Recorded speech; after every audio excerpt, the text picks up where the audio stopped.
Hello students, आज की इस क्लास में हम class 11 computer science chapter first computer system overview का टॉपिक टाइप्स ऑफ सॉफ्टवेयर के बारे में आज पढ़ेंगे, जो कि हमारे इस चैप्टर का लास्ट टॉपिक है। तो आइए हम शुरू करते हैं। जैसे कि हम जानते हैं कि जो हमारा कंप्यूटर सिस्टम होता है वो दो मेन पार्ट से मिलकर बनता है, एक हार्डवेयर से और एक सॉफ्टवेयर से प्रॉपर फंक्शन करने के लिए। अगर दोनों में से कोई एक नहीं होगा तो हमारा सिस्टम वर्क नहीं कर पाएगा। तो हम थोड़ा जानते हैं हमारा हार्डवेयर भी क्या होता है और सॉफ्टवेयर क्या होता है। तो हार्डवेयर हम कंप्यूटर के उन सारे फिजिकल कंपोनेंट्स को बोलते हैं जिसे हम टच कर सकते हैं, जिन्हें हम छू सकते हैं। वो सब हमारे कंपोनेंट्स क्या कहलाते हैं? हार्डवेयर कहलाते हैं। जैसे हमारा जो मॉनिटर है, कीबोर्ड हो गया, सीपीयू हो गया, प्रिंटर हो गया, keyboard, mouse, speakers, all are वो सारी चीज़ें जिसे हम छू सकते हैं वो सब हमारे क्या कहलाएंगे? हार्डवेयर। सॉफ्टवेयर क्या कहलाते हैं? सॉफ्टवेयर सेट ऑफ प्रोग्राम्स को कहते हैं जो हमारे कंप्यूटर को रन कराने में हेल्प करते हैं। यानी सेट ऑफ सॉफ्टवेयर क्या होते हैं? सेट ऑफ प्रोग्राम्स होते हैं दैट टेल्स आवर कंप्यूटर, जो हमारे कंप्यूटर को बताते हैं how to perform a work, कि किसी काम को कैसे करना है। अगर हमारे कंप्यूटर के अंदर सॉफ्टवेयर नहीं होंगे तो हमारा कंप्यूटर कोई वर्क नहीं कर पाएगा, यानी हार्डवेयर यूजलेस हो जाएगा। और अगर हमारे पास केवल सॉफ्टवेयर होगा, हार्डवेयर नहीं होगा, तो सॉफ्टवेयर कहाँ रन होगा? तो इसलिए हार्डवेयर और सॉफ्टवेयर दोनों के कॉम्बिनेशन से ही हमारा एक कंप्यूटर सिस्टम तैयार होता है। तो आज के हमारा जो एक टॉपिक है वो है हमारे पास सॉफ्टवेयर्स के बारे में हमें जानना है। तो सॉफ्टवेयर दो मेन कैटेगरीज में डिवाइड कर दिए गए हैं। दो मेन कैटेगरीज होती हैं सॉफ्टवेयर की, एक सिस्टम सॉफ्टवेयर और एक एप्लीकेशन सॉफ्टवेयर। तो हम थोड़ा सिस्टम सॉफ्टवेयर के बारे में जानते हैं कि सिस्टम सॉफ्टवेयर हम किसे कहते हैं। सिस्टम सॉफ्टवेयर ऐसे सॉफ्टवेयर्स को कहा जाता है जो सिस्टम अपने यूज़ के लिए इस्तेमाल करता है। उन सॉफ्टवेयर्स पे आप फंक्शन नहीं कर सकते। सिस्टम सॉफ्टवेयर पे आप कोई लेटर टाइप नहीं कर सकते। सिस्टम सॉफ्टवेयर पे आप कोई कैलकुलेशन नहीं कर सकते। सिस्टम सॉफ्टवेयर वो सॉफ्टवेयर्स होते हैं जो सिस्टम के लिए होते हैं। ये जो सॉफ्टवेयर्स होते हैं कंप्यूटर के इंटरनल ऑपरेशंस को कंट्रोल करने के लिए होते हैं। जैसे कि जो डाटा हमें इनपुट डिवाइस से मिलता है उसको रीड करने के लिए, या जो प्रोसेस डाटा होता है उसे आउटपुट डिवाइसेस तक पहुंचाने के लिए, या हमारे कंप्यूटर के अंदर जितने भी कंपोनेंट्स लगे हुए हैं वो अच्छे से वर्क कर रहे हैं नहीं कर रहे हैं ये देखने के लिए, और हमारे कंप्यूटर के जो इंस्ट्रक्शंस हैं जो कि हमें हाई लेवल लैंग्वेज में मिलते हैं उसे कंप्यूटर की अंडरस्टैंडेबल फॉर्म में कन्वर्ट करने के लिए। ये सारा काम किसका होता है? सिस्टम सॉफ्टवेयर का होता है, ना कि इसके ऊपर आप कोई अपना लेटर टाइप कर सकें या दूसरा फंक्शन कर सकें। तो ये होते हैं सिस्टम सॉफ्टवेयर। अब सिस्टम सॉफ्टवेयर भी ब्रॉडली दो पार्ट्स में डिवाइड कर दिए गए, एक ऑपरेटिंग सिस्टम और एक लैंग्वेज प्रोसेसर। हम आज के टाइम में ऑपरेटिंग सिस्टम के बारे में तो बड़े अच्छे से जानते हैं। जो हमारे कंप्यूटर्स के अंदर जो विंडो आती है वो हमारा ऑपरेटिंग सिस्टम ही होता है। जो विंडोज़ होती है, विंडो 7, विंडो 8, विंडो 10, ये सब जो है ये क्या हमारे सिस्टम में ऑपरेटिंग सिस्टम है। तो ऑपरेटिंग सिस्टम के दो काम होते हैं, दो मेन फंक्शन होते हैं ऑपरेटिंग सिस्टम के। पहला जो प्राइमरी गोल होता है ऑपरेटिंग सिस्टम का, पहला वर्क तो ये है कि हमारे कंप्यूटर को यूज़ के लिए कन्वीनियंट बनाना, कि कंप्यूटर को यूज़र फ्रेंडली बनाना, जिससे कि कोई भी यूज़र कंप्यूटर पे ईजिली वर्क कर सके। तो वो पहला काम तो होता है ऑपरेटिंग सिस्टम का ये कि कंप्यूटर को यूज़र फ्रेंडली बनाना। और दूसरा काम हमारे कंप्यूटर का ये होता है कि हमारे कंप्यूटर के अंदर जितने भी हार्डवेयर पार्ट्स लगे होते हैं उन्हें एक इफ़िशिएंट मैनर में वर्क कराना, कि किस वक्त किसको वर्क करना है। कभी प्रिंटर को कब वर्क करना है, मॉनिटर को कब वर्क करना है, स्पीकर को कब वर्क करना है, ये सब कौन बताता है? आपका ऑपरेटिंग सिस्टम ही करता है। तो ऑपरेटिंग सिस्टम के दो गोल हो गए, एक तो हमारे कंप्यूटर को यूज़र फ्रेंडली बनाना और दूसरा हमारे कंप्यूटर के अंदर जितने भी हार्डवेयर डिवाइसेस लगे हुए हैं उन सबको इफ़िशिएंट मैनर में वर्क कराना। तो ऑपरेटिंग सिस्टम को हम ये बोल सकते हैं कि हमारे कंप्यूटर के अंदर जितने भी कंपोनेंट्स लगे होते हैं उन सबको जो कंट्रोल करने का वर्क होता है वो ऑपरेटिंग सिस्टम का होता है। और हमारे कंप्यूटर के अंदर जो मेजर कंपोनेंट्स होते हैं वो कौन होते हैं? हार्डवेयर। तो सारे हार्डवेयर को कंट्रोल कौन करता है आपके सिस्टम में? ऑपरेटिंग सिस्टम, क्योंकि ऑपरेटिंग सिस्टम सिस्टम सॉफ्टवेयर का ही पार्ट है। और क्योंकि सिस्टम सॉफ्टवेयर जो है वही सारे फंक्शन ये करता है, क्योंकि सिस्टम सॉफ्टवेयर के ऊपर कोई लेटर तो टाइप हो नहीं सकता आपका। तो हमारे कंप्यूटर के जो मेजर कंपोनेंट है, हार्डवेयर हो गया, ऑपरेटिंग सिस्टम हो गया, एप्लीकेशन प्रोग्राम्स हो गए, compiler, linker, database system, utilities, इसके बारे में आगे पढ़ेंगे, और ह्यूमन वेयर रिसोर्सेज हो गए। तो ये जो हमने अभी पढ़े हुए क्या थे हमारे पास? हमारे कंप्यूटर के मेजर कंपोनेंट्स थे हमारे कंप्यूटर सिस्टम के। तो जैसा कि हमने भी जाना कि जो हमारा ऑपरेटिंग सिस्टम होता है वो हमारे कंप्यूटर में एक तरीके से सुपरवाइज़र की तरह काम करता है, जो कि पूरे कंप्यूटर को चेक करता है कि सारे पार्ट्स कंप्यूटर के अच्छे से फंक्शन कर रहे हैं या नहीं कर रहे हैं, कोई ड्राइवर लॉस तो नहीं हो रहा, कोई ड्राइवर प्रॉब्लम तो नहीं कर रहा। अगर कहीं पे ऐसा होता है कि कोई ड्राइवर अच्छे से फंक्शन नहीं कर रहा होता है प्रिंटर वगैरह का, तो आपको वो एक एरर मैसेज प्रोवाइड करा देता है। या कहीं आपका कीबोर्ड काम नहीं कर रहा, आपका माउस काम नहीं कर रहा, तो उसका भी एक एरर मैसेज आपको प्रोवाइड करा देता है। तो जितनी भी फंक्शनिंग होती है मैनेज करने की कंप्यूटर को, वो सब किसका होता है? ऑपरेटिंग सिस्टम का वर्क होता है। तो operating system different different kinds के आते हैं। सिंगल यूज़र ऑपरेटिंग सिस्टम भी होते हैं, मल्टी यूज़र ऑपरेटिंग सिस्टम भी होते हैं। सिंगल यूज़र जिसके ऊपर एक ही यूज़र काम कर सके, तो single user, multi user operating system, time sharing operating system, real time OS हो गया operating system, multi processing operating system, या डिस्ट्रीब्यूटेड ऑपरेटिंग सिस्टम, भी डिफरेंट डिफरेंट, और इसके अलावा भी और भी कई ऑपरेटिंग सिस्टम आपके आते हैं। तो ये था आपका ऑपरेटिंग सिस्टम। ऑपरेटिंग सिस्टम एक पार्ट है किसका? आपके सिस्टम सॉफ्टवेयर का। सिस्टम सॉफ्टवेयर के दो पार्ट थे, एक ऑपरेटिंग सिस्टम और एक दूसरा है लैंग्वेज प्रोसेसर। लैंग्वेज प्रोसेसर को हम ट्रांसलेटर भी बोलते हैं। क्यों बोला जाता है ट्रांसलेटर का? क्योंकि लैंग्वेज प्रोसेसर एक स्पेशल टाइप का कंप्यूटर सॉफ्टवेयर होता है जो हमारे कंप्यूटर में कन्वर्जन का वर्क करता है। अभी किस चीज़ का कन्वर्जन का वर्क करता है? हाई लेवल लैंग्वेज को कन्वर्ट करने का काम करता है मशीन लैंग्वेज में, क्योंकि कंप्यूटर को कोई लैंग्वेज नहीं आती सिवाय मशीन लैंग्वेज के। कंप्यूटर को केवल बाइनरी कोड्स आते हैं 0-1, क्योंकि पहले वाली वीडियोस में हम इस चीज़ को बता चुके हैं कि कंप्यूटर एक मशीन है और मशीन में ऑन और ऑफ वाली स्टेट होती है, इसलिए कंप्यूटर को या तो ऑन पता होता है या उसे ऑफ। ऑन होगा तो बाइनरी 1 होगी, ऑफ होगा तो बाइनरी 0 होगी। तो कंप्यूटर को केवल एक ही लैंग्वेज समझ में आती है और वो है बाइनरी लैंग्वेज। और बाइनरी लैंग्वेज को ही हम मशीन लैंग्वेज के नाम से भी जानते हैं और बाइनरी कोड को मशीन कोड के नाम से भी जानते हैं। तो लैंग्वेज, अब जो भी आप कुछ लिखते हो, अपना नाम लिखते हो, कुछ भी टाइप करते हो, वो सब कन्वर्ट हो जाता है किसके अंदर? कन्वर्ट होता है आपके मशीन लैंग्वेज के अंदर। तो लैंग्वेज प्रोसेसर क्या करते हैं? ये स्पेशल टाइप के सॉफ्टवेयर्स होते हैं जो सोर्स कोड को कन्वर्ट करते हैं ऑब्जेक्ट कोड में या मशीन कोड में। ध्यान से समझिए, लैंग्वेज प्रोसेसर स्पेशल काइंड के कंप्यूटर सॉफ्टवेयर्स होते हैं जो ट्रांसलेट करने का काम करते हैं सोर्स कोड को ऑब्जेक्ट कोड में या मशीन कोड। ऑब्जेक्ट कोड या मशीन कोड एक ही होता है, सोर्स कोड को कन्वर्ट करते हैं। अब ये सोर्स कोड क्या होता है, ऑब्जेक्ट कोड क्या होता है, इसको हम थोड़ा समझ लेते हैं। सोर्स कोड वो प्रोग्राम कोड होता है जिसमें कोई भी प्रोग्राम लिखा गया होता है, यानी जिस लैंग्वेज में कोई प्रोग्राम लिखा गया है, तो वो जिस लैंग्वेज में जिस कोडिंग के अंदर वो प्रोग्राम लिखा गया है, वो कोडिंग कहलाती है सोर्स कोड। जैसे मैंने अपना प्रोग्राम बनाने के लिए इनपुट कमांड यूज़ की, मैंने प्रिंट कमांड यूज़ की, उसके अंदर वहाँ पे मैं लेट यूज़ कर रहा हूँ, वहाँ पे मैं अपने फंक्शंस को यूज़ कर रहा हूँ। तो जैसा आपने उसके अंदर प्रोग्रामिंग की और जो प्रोग्रामिंग का कोड है वो सोर्स कोड कहलाता है। अब क्योंकि कंप्यूटर को वो सोर्स कोड तो समझ में आता नहीं, तो इस सोर्स कोड को लैंग्वेज प्रोसेसर कन्वर्ट करता है ऑब्जेक्ट कोड में। ऑब्जेक्ट कोड वो कोड है जो कि कन्वर्ट हो गया होता है मशीन लैंग्वेज में या बाइनरी कोड। तो ऑब्जेक्ट कोड बाइनरी कोड को ही कहा जाता है, जो कि एक कन्वर्टेड कोड होता है जो कि लैंग्वेज प्रोसेसर ने कन्वर्ट किया होता है। अब बात आ रही है कि हमारे कंप्यूटर के अंदर कौन कौन से लैंग्वेज प्रोसेसर होते हैं जो किसी भी प्रोग्राम को, किसी भी सॉफ्टवेयर को सोर्स कोड से ऑब्जेक्ट कोड में कन्वर्ट करते हैं। तो इस फंक्शन को करने के लिए, यानी सोर्स कोड को ऑब्जेक्ट कोड में कन्वर्ट करने के लिए हमारे पास 3 लैंग्वेज प्रोसेसर होते हैं। पहला लैंग्वेज प्रोसेसर है असेंबलर, दूसरा है इंटरप्रेटर और तीसरा है कंपाइलर। असेंबलर का काम क्या होता है? तीनों ही लैंग्वेज प्रोसेसर हैं, तीनों का ही एक ही काम है कि सोर्स कोड को ऑब्जेक्ट कोड में कन्वर्ट करना। असेंबलर का भी यही काम है, इंटरप्रेटर का भी यही काम है और कंपाइलर का भी यही काम है, यही वर्क है। तो फिर बात ये आती है कि तीनों के अंदर डिफरेंस क्या हो गया? तो डिफरेंस ये है कि असेंबलर जो होता है वो असेंबली लैंग्वेज को कन्वर्ट करता है मशीन लैंग्वेज में, यानी जो असेंबली लैंग्वेज का जो सोर्स कोड है उसे कन्वर्ट करता है मशीन लैंग्वेज में, यानी मशीन कोड के अंदर या ऑब्जेक्ट कोड के अंदर। तो असेंबलर असेंबली लैंग्वेज को कन्वर्ट करता है मशीन लैंग्वेज को। असेंबली लैंग्वेज भी एक लो लेवल लैंग्वेज होती है जिसके अंदर 5 कैरेक्टर्स होते हैं, जिसके अंदर प्रोग्राम राइट किए जाते हैं। तो उस लैंग्वेज को कन्वर्ट करने का काम किसके अंदर? मशीन लैंग्वेज में, ये असेंबलर का होता है।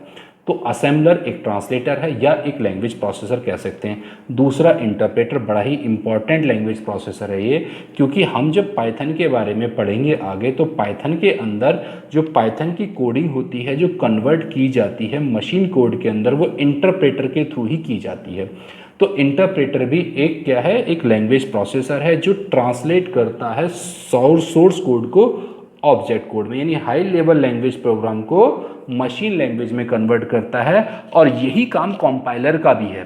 कंपाइलर भी क्या करता है कि आपके सोर्स कोड को कन्वर्ट करता है मशीन कोड में। लेकिन फिर दोनों में डिफरेंस क्या है? दोनों में डिफरेंस ये है कि interpreter line by line program को कन्वर्ट करता है ऑब्जेक्ट कोड में, मशीन कोड में, लाइन बाय लाइन, पूरे प्रोग्राम को एक बार कन्वर्ट नहीं करता। जैसे अगर मैं कहूं कि मेरी एक ये लाइन है तो पहले इस लाइन को कन्वर्ट करेगा, फिर इस लाइन को कन्वर्ट करेगा, फिर उसके नीचे वाली लाइन को कन्वर्ट करेगा और फिर उसके नीचे वाली लाइन को, यानी इन 5-6 लाइनों को एक साथ कन्वर्ट ना करके वो लाइन बाय लाइन कन्वर्ट करता है। कौन? इंटरप्रेटर। लेकिन करेगा किसके अंदर कन्वर्ट? ये आपके पास सोर्स कोड को कन्वर्ट करेगा किसमें? मशीन कोड के अंदर। लेकिन कंपाइलर क्या करता है कि पूरे प्रोग्राम को एक ही बार में कन्वर्ट कर देता है किसके अंदर?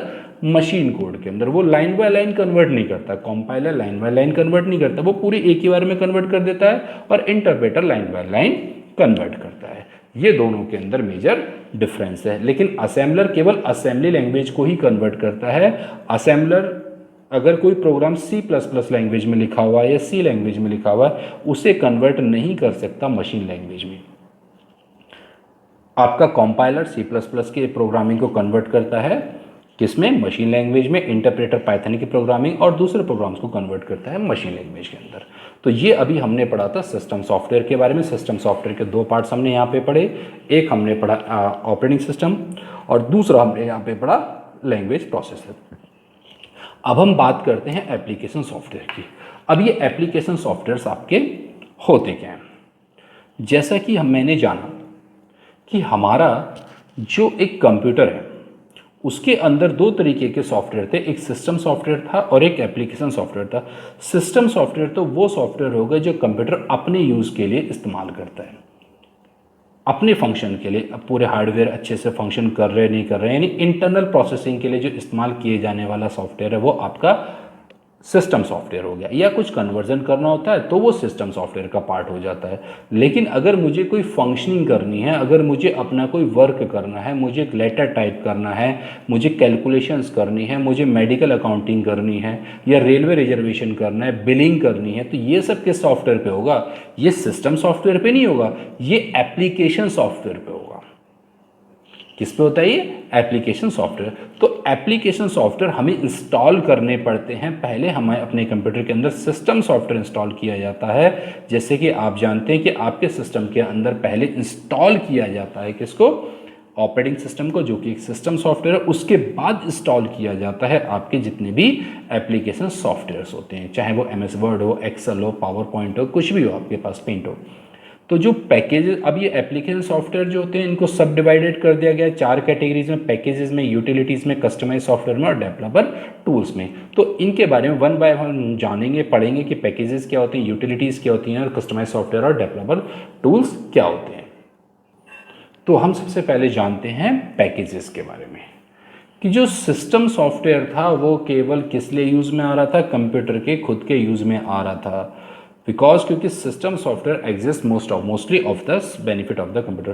क्योंकि पैकेजेस जो थे, पैकेजेस के बारे में हम पढ़ने, जो हमारा सिस्टम सॉफ्टवेयर था वो केवल और केवल कंप्यूटर के खुद के बेनिफिट के लिए था। और जो दूसरे प्रोग्राम्स होते हैं वो जैसे कि एप्लीकेशन सॉफ्टवेयर की बात करते हैं, उनकी ज़रूरत पड़ती है कंप्यूटर को यूज़फुल बनाने के लिए। भाई मैंने कंप्यूटर लेटर टाइपिंग के लिए लिया है, तो मुझे अगर लेटर टाइपिंग करनी है तो अपने कंप्यूटर के अंदर मुझे एप्लीकेशन सॉफ्टवेयर इंस्टॉल करना पड़ेगा। तो ऐसे एप्लीकेशन सॉफ्टवेयर जो किसी एक पर्टिकुलर पर्सन के लिए ना बना के एक जर्नल पर्पस के लिए बनाए गए सॉफ्टवेयर्स होते हैं, जिसे मैं भी यूज़ कर सकता हूँ, आप भी यूज़ कर सकते हैं, मार्केट में दूसरा पर्सन भी लेटर टाइपिंग के लिए यूज़ कर सकता है, कोई भी किसी भी ऑफिस में ऐसे सॉफ्टवेयर को यूज़ कर सकता है। तो जो एक जनरल पर्पस सॉफ्टवेयर्स होते हैं उनको हम पैकेजेस के नाम से जानते हैं। तो पैकेजेस क्या होते हैं? जनरल पर्पस सॉफ्टवेयर्स जो होते हैं। और कैसे सॉफ्टवेयर? एप्लीकेशन सॉफ्टवेयर जो किसी एक पर्टिकुलर ऑर्गेनाइजेशन के लिए ना बना के सभी के लिए बनाए गए होते हैं, उन्हें हम बोलते हैं पैकेजेस। जैसे MS ऑफिस एक पैकेज है, और कैसा है? एक एप्लीकेशन पैकेज है आपके पास, जिसके अंदर आपको MS वर्ड भी मिल जाता है, स्प्रेडशीट प्रोग्राम भी मिल जाता है। तो ये सब पैकेजेस कहलाते हैं। तो पैकेजेस कौन से सॉफ्टवेयर होते हैं आपके पास? एक जनरल पर्पस सॉफ्टवेयर्स होते हैं जो किसी इंडिविजुअल पर्सन के लिए ना बना के एक जनरल यूज़ के लिए बनाए गए सॉफ्टवेयर्स होते हैं। उसके कुछ एग्जाम्पल जैसे वर्ड प्रोसेसिंग सॉफ्टवेयर हो गया, स्प्रेडशीट सॉफ्टवेयर हो गया, डाटाबेस मैनेजमेंट सिस्टम सॉफ्टवेयर हो गया, डेस्कटॉप पब्लिशिंग सॉफ्टवेयर हो गया, graphic multimedia presentation application software हो गए। ये सब एक पैकेज सॉफ्टवेयर होते हैं। तो पैकेज को ध्यान रखना, पैकेजेस उन सॉफ्टवेयर्स को कहा जाता है जो हम पढ़ेंगे यूटिलिटीज़। यूटिलिटीज़ हम उन हेल्पफुल प्रोग्राम्स को बोलते हैं जो हमारे कंप्यूटर को स्मूथ फंक्शनिंग कराने में हेल्प करते हैं। यानी हम कह सकते हैं कि यूटिलिटीज़ हमारे कंप्यूटर के अंदर वो एप्लीकेशन प्रोग्राम्स होते हैं जो हमारे कंप्यूटर में एक तरीके से हाउसकीपिंग का वर्क करते हैं, हाउसकीपिंग फंक्शन करते हैं। फाइल्स का बैकअप लेना, वायरस को रिमूव करना हमारे सिस्टम से, फाइल्स को कंप्रेस करना, ये सब किसका काम होता है? यूटिलिटीज़ का काम होता है। इसके अंदर आप कुछ वैसे नॉर्मल वर्किंग नहीं कर सकते, या आपके कंप्यूटर के रख रखाव के लिए इस्तेमाल किए जाते हैं। अगर कहीं आपके सिस्टम में कोई प्रॉब्लम होती है तो उसको रिमूव करने के लिए हम किसका इस्तेमाल करते हैं? यूटिलिटीज़ का इस्तेमाल करते हैं। बाई चांस हमारे सिस्टम में कोई वायरस आ जाता है तो उस वायरस को रिमूव करने के लिए हम एंटीवायरस का इस्तेमाल करते हैं। तो एंटीवायरस एक तरीके से हमारी क्या है? यूटिलिटीज़ है। तो कुछ इंपॉर्टेंट यूटिलिटीज़ के बारे में यहाँ बताया गया है। तो सबसे पहले टेक्स्ट एडिटर। ये यूटिलिटीज़ का हम इस्तेमाल करते हैं create edit text file, text file को क्रिएट करने के लिए और उन्हें एडिट करने के लिए। बैकअप यूटिलिटी उस यूटिलिटी प्रोग्राम को बोला जाता है जो हमारे कंप्यूटर में बैकअपिंग अप यानी बैकअप लेने में हेल्प करती है। बैकअप का मतलब होता है हमारी जो डिस्क है यानी हमारे हार्ड डिस्क के अंदर जो भी इंफॉर्मेशन है उसकी एक डुप्लीकेट कॉपी तैयार कर देना। बैकअप मीन्स क्या हो गया कि हमारे जो डिस्क होती है, जो भी हमारी इंपॉर्टेंट इन्फॉर्मेशन होती है उसकी हम एक डुप्लीकेट कॉपी बना के रखते हैं, जिससे कि बाई चांस अगर हमारे सिस्टम के अंदर या हमारे डाटा के साथ कुछ प्रॉब्लम आती है जिससे कि वो डाटा हमारा डैमेज हो जाता है तो हम उस बैकअप से सारे डाटा को वापस ले सकते हैं। बैकअप बड़ा ही इंपॉर्टेंट होता है। कंप्रेस यूटिलिटी ये भी एक यूटिलिटी प्रोग्राम है जो हमारी फाइल्स को कंप्रेस करने में हेल्प करता है। कंप्रेस मतलब उन्हें दबाने में। दबाने से क्या मतलब है कि अगर जब मैं किसी सिस्टम के अंदर कंप्रेस यूटिलिटी चला देता हूं तो वो कंप्रेस यूटिलिटी क्या करती है? मेरे सिस्टम के अंदर फाइल्स को कंप्रेस करने में हेल्प करती है। कंप्रेस मतलब जिससे कि हमारे सिस्टम का जो स्टोरेज होता है, साइज होता है, वो रिड्यूस हो जाता है, फाइल्स का साइज़। तो बैकअप यूटिलिटीज़ किस लिए यूज़ होती है? हमारे फाइल्स के साइज़ को रिड्यूस करने के, लार्ज साइज़ को अगर फाइल्स को अगर हम छोटा करना चाहते हैं तो हम वहाँ पे कंप्रेस यूटिलिटी लगाते हैं। एक तरीके से हम इसको समझ सकते हैं कि अगर हम अपने बैग के अंदर कपड़े रखना चाहते हैं तो अगर वो ऐसे ही पड़े हुए हैं, एक सिस्टमेटिक मैनर में नहीं लगे हुए हैं तो वो ज़्यादा स्पेस लेंगे, और अगर हम उनको सही से लगा देते हैं तो वो कम स्पेस लेते हैं। तो कंप्रेस यूटिलिटी क्या करती है? हमारी फाइल्स को कंप्रेस कर देती है, उनको दबा देती है, जिससे कि उनका साइज़ काफ़ी कम हो जाता है। डिस्क डिफ्रैगमेंटर जैसे कि आपके नाम से समझ में आ रहा है, ये भी एक यूटिलिटी है जिसका काम क्या होता है? कई बार हमारी फाइल्स काफ़ी बड़ी होती है, बहुत बड़ी फाइल होती है, और जिसको हमें किसी भी अपनी सिस्टम के अंदर किसी भी लोकेशन पे, सिंगल लोकेशन के ऊपर उसको स्टोर करना है। यानी किसी एक सिंगल ड्राइव के अंदर मुझे स्टोर करना है और वो बहुत बड़ा स्पेस ले रही है। फाइल मेरे पास वो 50 GB की है, 60 GB की है। तो ऐसी कंडीशन में हम क्या करते हैं? डिस्क डिफ्रैगमेंटर लगाते हैं, जिसकी वजह से उस फाइल्स को छोटे छोटे फ्रैगमेंट्स में डिवाइड कर दिया जाता है, छोटे छोटे टुकड़ों में तोड़ दिया जाता है। तो किसी भी बड़ी फाइल को छोटे पीसेज में डिवाइड करने के लिए हम डिस्क डिफ्रैगमेंटर यूटिलिटी का इस्तेमाल करते हैं। तो डिस्क डिफ्रैगमेंटर यूटिलिटी केवल किसी फाइल को फ्रैगमेंट करने में इस्तेमाल नहीं होती, इसके अलावा भी ये क्या करती है कि हमारे जो सिस्टम के ऊपर जो हमारी हार्ड डिस्क होती है उसके ऊपर बैड ट्रैक और सेक्टर्स आ जाते हैं। बैड ट्रैक सेक्टर मतलब जो हमारे हार्ड डिस्क के ऊपर डाटा स्टोर होता है ना, वो ट्रैक और सेक्टर्स में होता है। तो कई बार वहाँ पे बैड ट्रैक और सेक्टर्स हो जाते हैं जहाँ पे डाटा स्टोर नहीं हो पाता। तो उन बैड ट्रैक और सेक्टर्स को रिमूव करने में भी किसका इस्तेमाल करते हैं? हम डिस्क डिफ्रैगमेंटर यूटिलिटी का इस्तेमाल करते हैं, जिससे कि हमारी जो मेमोरी है वो बढ़ जाती है। वो बैड ट्रैक और सेक्टर्स क्या होते हैं, वो सही हो जाते हैं, रिपेयर हो जाते हैं, जिससे क्या होता है हमारे जो स्टोरेज कैपेसिटी होती है हमारी हार्ड डिस्क की वो बढ़ जाती है। तो डिस्क डिफ्रैगमेंटर दो पर्पस के लिए इस्तेमाल हुआ। एक पर्पस था क्या था, बड़ी फाइल्स को छोटे फ्रैगमेंट में तोड़ने के लिए, और दूसरा इसका पर्पस हो गया कि हमारे मेमोरी को बढ़ाने के लिए। मतलब बढ़ाने के मतलब ये है कि जो बैड ट्रैक और सेक्टर्स थे उनको रिमूव कर देना, जिससे कि हमारी जो फ्री मेमोरी है वो बढ़ जाती है। और एक बड़ा ही कॉमन सा एंटीवायरस सॉफ्टवेयर यूटिलिटी, इसके बारे में तो आप सभी अवेयर होंगे कि ये क्या करता है, हमारे सिस्टम के अंदर कभी वायरस आ जाता है तो उस वायरस को रिमूव करने के लिए हम इस्तेमाल करते हैं एंटीवायरस सॉफ्टवेयर यूटिलिटी का।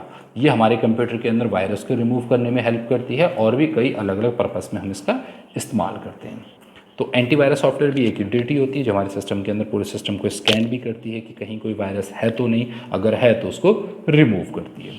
तो हम इसको थोड़ा सा, यहाँ पे एक वर्किंग डायग्राम है जो कि अभी हमने पढ़ा। हमारा सिस्टम दो पार्ट से मिलकर बना होता है, हार्डवेयर से और सॉफ्टवेयर से।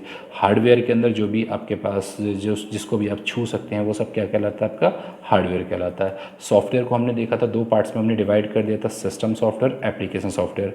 और सिस्टम सॉफ्टवेयर में हमने जो जाना था कि हमारे जो सिस्टम सॉफ्टवेयर होते हैं वो दो पार्ट्स में थे, ऑपरेटिंग सिस्टम और लैंग्वेज प्रोसेसर। ये डिवाइस ड्राइवर्स भी जो होते हैं वो सिस्टम सॉफ्टवेयर के अंदर ही आते हैं, जो हमारे ड्राइवर्स प्रिंटर को रन कराने में हेल्प करते हैं, और भी जो हम ड्राइवर्स इंस्टॉल करते हैं। और ये एप्लीकेशन सॉफ्टवेयर जो कि किसी भी पर्टिकुलर फंक्शन को परफॉर्म करने में, कोई भी वर्क अगर हमें करना है तो उसको करने में जो हेल्प करते हैं वो एप्लीकेशन सॉफ्टवेयर कहलाते हैं। लेटर टाइप करना हो गया या आपका कोई शीट बनानी हो गई, वो सब किसके थ्रू होती है, एप्लीकेशन सॉफ्टवेयर के थ्रू ही होती है। एक लास्ट सॉफ्टवेयर और है बिजनेस सॉफ्टवेयर। जैसे कि आपको नाम से समझ में आ रहा होगा बिजनेस सॉफ्टवेयर क्या होता है, किसी पर्टिकुलर पर्पस के लिए बनाया गया सॉफ्टवेयर आपका कहलाता है बिजनेस सॉफ्टवेयर। कस्टमाइज या टेलर मेड सॉफ्टवेयर भी हम इनको बोलते हैं।